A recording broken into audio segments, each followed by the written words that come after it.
క్రీస్తునందున్న ప్రియులకు ప్రేమతో వందనాలు తెలియజేస్తున్నాను. ఏప్రిల్ నెల 7వ తేదీ 2024.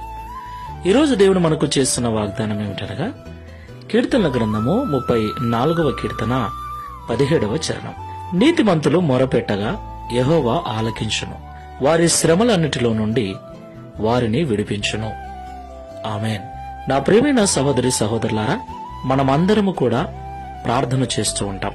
మన సమస్యల నిమిత్తం, మన కుటుంబం నిమిత్తం, మన బంధువుల నిమిత్తం అనేక కారణాలు బట్టి దేవుని సన్నిధిలో దేవుని సహాయం కొరకు మొరపెడుతూ ఉంటాం, ప్రార్థన చేస్తూ ఉంటాం.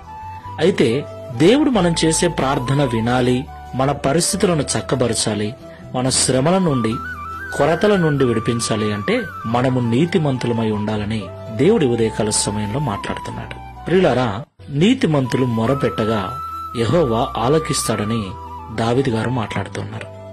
ఈ మాటలు వింటున్న ప్రియ సహోదరి సహోదరులారా, ఒకసారి మనల్ని మనము పరిశీలన చేసుకుందాం, సరి చేసుకుని ప్రార్థన చేసుకుందాం. ప్రేమ స్వరూపుడా, పరిశుద్ధుడా, పరిశుద్ధమైన మీ నామమునకు స్తోత్రాలు చెల్లిస్తూ ఉన్నాం. అవును తండ్రి, ప్రతి దినం మేము ప్రార్థిస్తూనే ఉన్నాం. సమస్యల కొరకు, రోగముల కొరకు, మా పిల్లల కొరకు, తల్లిదండ్రుల కొరకు, కుటుంబం కొరకు, క్షేమము కొరకు, ఆరోగ్యము కొరకు ప్రార్థన చేస్తూనే ఉన్నాం.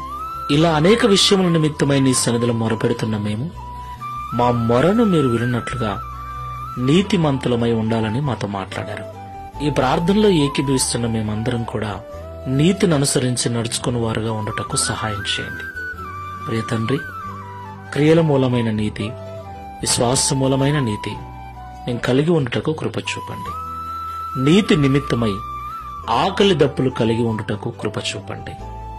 ఈ లోకములో ఆస్తుల కొరకు, ఐశ్వర్యము కొరకు, పేరు కొరకు, ప్రతిష్ట కొరకు, ఉద్యోగము కొరకు ప్రయాసపడుతున్నాం, ఆశపడుతున్నాం. కానీ నీతిగా బ్రతకటం కొరకు ఆశపడటం లేదు, ప్రయాసపడటం లేదు.